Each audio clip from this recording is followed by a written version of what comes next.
자, 오늘은 어떤 AI를 만들어 볼 것이냐?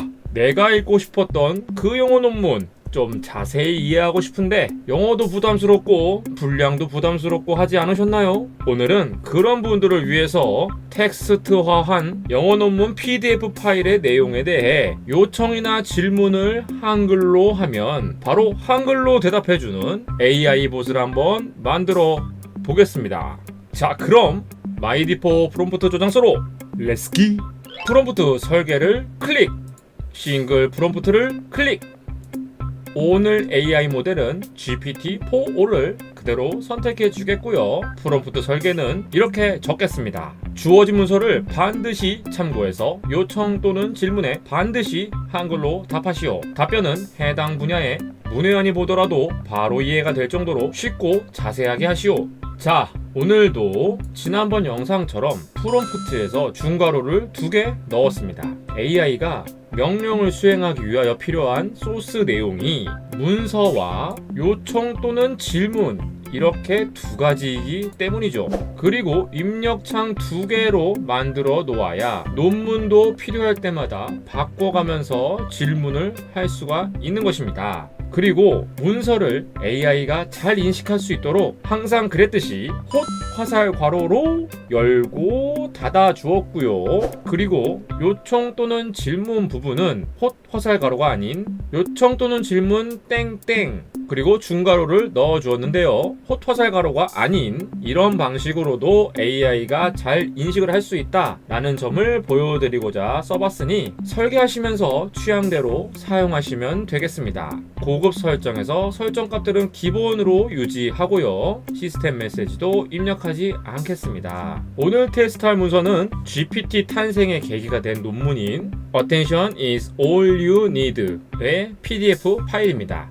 저도 자세한 내용에 대해서는 잘 몰라서 궁금해서 한번 가져와 봤습니다. 이 PDF 내용을 그냥 전체 복사로 텍스트를 가져올 수도 있지만 그렇게 하면 형식이 좀 뒤틀어질 수도 있기도 하고 우린 좀 더 스마트하고 깔끔하게 하기 위해서 클라우드 컨버터라는 PDF to 텍스트 변환기를 이용하겠습니다. 네, 여기에 PDF 파일을 넣어주고 컨버트를 누르면 텍스트로 뺨! 다운로드 받아주고요. 자, 이 텍스트를 복사해서 문서 내용이 들어갈 중괄호 안에 넣어주고요. 이제 테스트를 해볼 건데요. 요청 또는 질문에다가 이렇게 넣어보겠습니다. 이 논문에서 GPT 탄생의 결정적 계기가 된 내용을 하나만 꼽자면 테스트 고! 그렇다고 합니다. 문송에서 잘 모르겠지만 트랜스포머 모델의 성공으로 인하여 대규모 언어 모델의 개발에 큰 영향을 미쳤다 라고 대답을 해주었습니다. 이런 내용이 들어있었군요. 아주 잘 나오는 것 같습니다. 자, 이제 앱을 마저 완성해 주십시다. 다음을 클릭! 입력값이 2개. 이 부분은 사용하는 사람이 어떤 입력값을 넣어야 할지 딱 보고 알아야 하므로 첫 번째 입력값은 문서 또는 논문을 입력하세요. 영어도 될 수도 있고요. 한국어 논문도 될 수 있고 한국어 문서도 될 수 있기 때문에 그냥 문서 또는 논문을 입력하세요라고 적겠습니다. 그리고 두 번째 입력값에는 요청 또는 질문을 입력하세요 라고 적어주겠습니다. 그리고 다음을 클릭!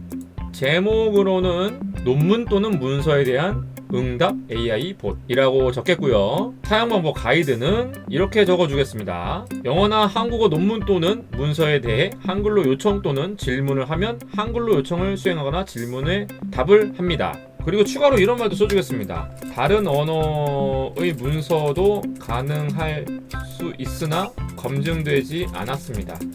이렇게 쓴 이유는 프롬프트에서 한국어로 질문을 하면 한국어로 대답을 해라 이것만 특정을 했기 때문에 아마도 검증은 되지 않았지만 GPT가 알아듣는 언어의 선에서는 다 가능할 것으로 보여져서 일단 이렇게 참고사항으로 적어놨습니다. 그리고 제가 나중에 한번 테스트 해볼 생각입니다.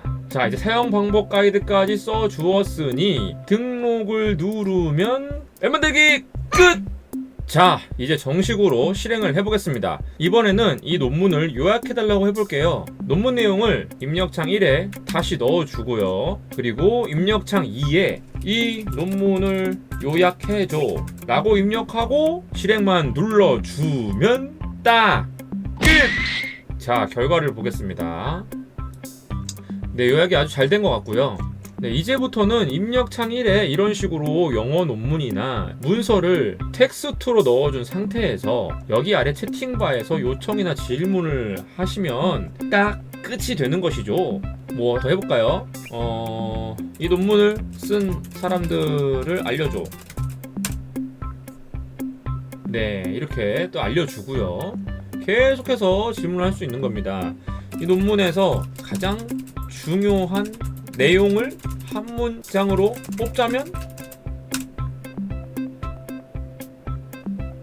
가장 중요한 내용을 한 문장으로 GPT는 이 문장이라고 이렇게 말을 하고 있습니다. 이런 식으로 이런저런 것에 대한 궁금증을 찾고자 하실 때 이렇게 질문을 해서 뽑아낼 수가 있다는 것입니다. 이렇게 텍스트로 모든 소스 내용을 주고 챗봇을 만들었을 때의 장점은 GPT의 홀루시네이션 현상이라고 하는 거짓말을 하는 것을 크게 줄일 수 있다는 점입니다. 하지만 한 가지 주의하셔야 할 점은 요청이나 질문을 할 때마다 AI가 소스 내용의 토큰 수, 즉 글자 수를 계속 처리를 하기 때문에 너무 방대한 내용 문서를 기반으로 해서 잦은 사용을 하게 되면은 높은 사용료가 발생할 수도 있습니다. 따라서 최대한 꼭 필요한 경우에서만 하시는 것을 추천드립니다.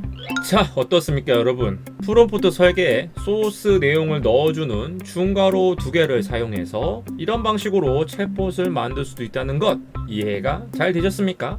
오늘 만든 AI를 사용해 보실 수 있고 프롬프트 설계의 내용을 볼 수 있는 저장소 링크는 자막으로 말씀드린 대로 영상 설명란이나 고정 댓글에서 확인하실 수 있습니다. 여러분들도 여러분들의 상황에 맞게 응용하셔서 직접 이런 챗봇을 만들어 보시는 것은 어떨까요? 오늘은 여기까지.